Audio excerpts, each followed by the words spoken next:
So NAU opened up their camp under a brand new head coach who had an extremely successful run at Pittsburgh State. He went 33-8 in 4 seasons. He had some stops at Youngstown State, Montana State. We now are joined by head coach Brian Wright from the Lumberjacks. How you doing, Coach? Rock with Minuch. Good to have you with you. How you doing? We're doing great. Thanks for having us. No, of course, always. And let's start with the fact that you were basically left with not much, and you had this transfer portal. I saw that you lost like 15 players. You only have 4 returning starters on each side of the ball, lowest in the Big Sky. Has it been nonstop for you since you signed to kind of fill this roster? Yeah, it really has. I think we took a day off over spring break, but since December 3rd, when we showed up, it really has been nonstop. We've had a roster, turnover, and so we recruited like crazy there at that mid-year and that first signing period, and then again that second signing period, and really ever since then, really been working to develop the guys and put a new system in and really a new way of life for these guys. Coach, it's a process, as you know. You've been doing this a long time. What is your biggest goal in year one? Well, not to give you coach speak, but I think it's just to maximize our potential, get as good as we can. We have a goal to go 1-0 every week, so we're not going to be satisfied unless we win them all. But we're trying to take it day by day and win the day, and that just comes down to a process of lifting weights and getting the most out of us there, and then our meetings and practice.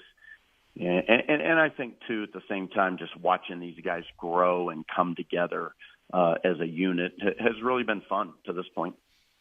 It sounds like Coach is just getting the culture right and then taking it from that standpoint. But when you move forward and you see what you have and what you don't have, are you going to have to adjust to that, or are you going to have the players that are there have to just get up to speed with what you want to incorporate on both the defensive and offensive standpoints?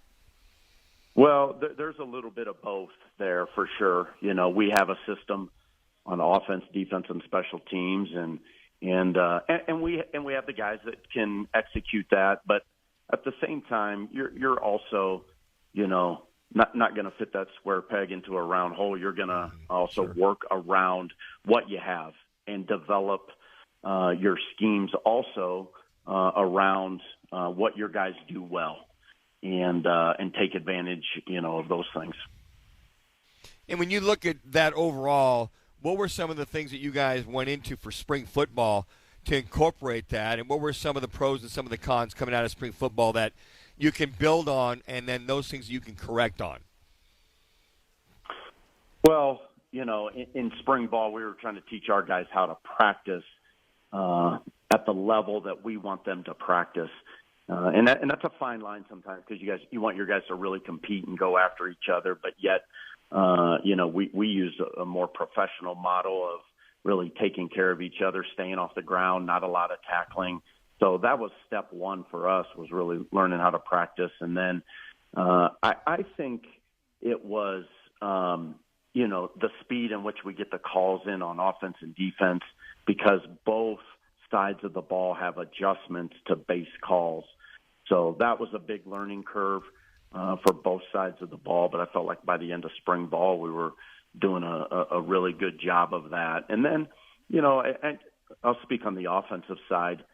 We've really found some guys that did a really nice job of catching the football and getting open downfield. So, to speak on what you just asked, we kind of steered in that direction a little bit. We added a couple pass concepts. We added a couple formations that might spread you out a little bit more to get some more of those guys involved. So, we started to head in that direction a little bit to do a little bit more of what some of ththose guys were doing a really good job of. Visiting with NAU head football coach Brian Wright here on Rock and Minuch with Jimmy B, Fox Sports 910. Coach, you've been coaching a long time. You've had a lot of stops in some other places. How much did you know at the time of the success of players now coming out of this state? As Minuch trains quarterbacks here, as you probably know, and it just seems as though this has just been a hotbed over the last 3 to 5 years of talent. How much did you know of the state? Well, when I was at Montana State, one of our best players on our team was from Arizona, was from Cactus High School, and I've coached quarterbacks for a long time, and we always recruited quarterbacks nationally, and so and that was no matter where I was at, whether I was at the University of Toledo or Florida Atlantic. I took some trips out to Arizona and looked at and recruited quarterbacks, so I was familiar. And you're always following the landscape of the recruiting, and you see where Arizona guys are. You want to know why certain teams are good, and you look at their roster and you see where those players are from. And so I had a good idea that Arizona and the Valley down there had really good football, really good coaching, and obviously that was going to be a big part of our footprint in recruiting. It's interesting, Coach, when you hear the Nick Sabans of the world talk about, even during the season, the constant recruiting that these guys like yourself are always doing, even during the regular season. I was surprised. He said 85-90% of his week is recruiting, aside from developing game plans. Why is the competition, not only from the NIL standpoint, but from the high school kids who are pretty much the last of the Mohicans get recruited? Is that the main reason why you got to just stay on top of them almost 24/7? Well, I think he's speaking to the portal a little bit, and there's a lot of evaluating going on now during the season. Unfortunately, where this has gone in college football is you almost have a NFL-like model, a scouting department that is watching, scouting, evaluating players on other teams in college football, and building a board, building a ranking, and monitoring them throughout the season, because at the end of the season, you might lose 5 or 10 from your roster, and you're going to have to fill that pretty quickly. So you have to know who those 5 or 10 guys are at the college ranks that you're going to fill some spots with. And there's always been high school recruiting. So, the portal has changed the high school recruiting a bit, but yet everybody is still working hard to be out in front in high school recruiting as well. Coach, just a few short weeks away, you start with Lincoln up there at NAU. Is your roster getting close to getting set as far as guys in the first position and the depth? Because this thing gets going here right away. It certainly does. It will be here before we know it. We're getting there. We have 52 new faces that has joined our roster over the last 6 months. That's high school recruits. That's transfers. So a lot of new faces.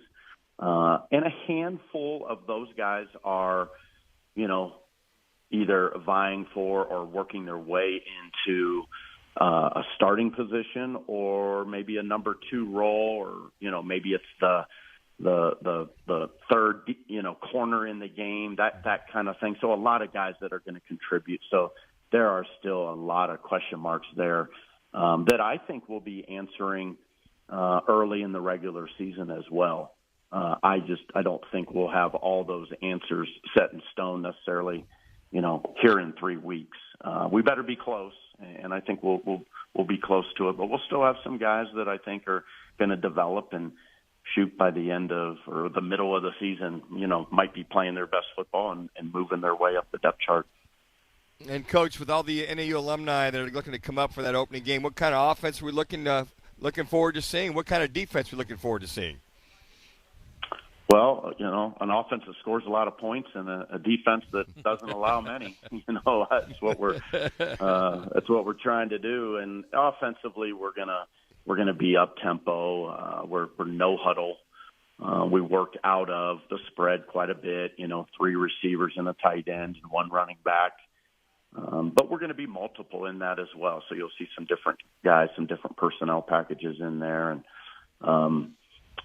working to find ways to run the football. I've always believed that you've got to be successful running the football, and then we build the play actions and the quick passing game and all that off of that. So I think you should expect to see up-tempo and fast and just a variety of a lot of different things, a lot of different guys on offense touching the ball. We try to spread it around and get a lot of guys involved and keep defense on their heels. And on defense, you're going to see a very aggressive, very attacking, moving defense. We have a lot of different looks that we show. We jump in and out of different fronts. So we're very, very multiple on the defensive side as well. Coach, we're big supporters. We wish you the best this season. Hopefully we can catch up throughout the year. And best of luck getting this team ready. And we'll look forward to meeting you in person here soon. Yeah, same here. And thanks for having me on. And go Jacks. You got it. That's head coach of the NAU Lumberjacks, Brian Wright, as his team gets ready. As Minuch mentioned, it's Lincoln, California they start with, and then they're in Tucson facing the Arizona Wildcats. So more Rock and Minuch with Jimmy B from Wright Toyota continues right here on Fox Sports 910.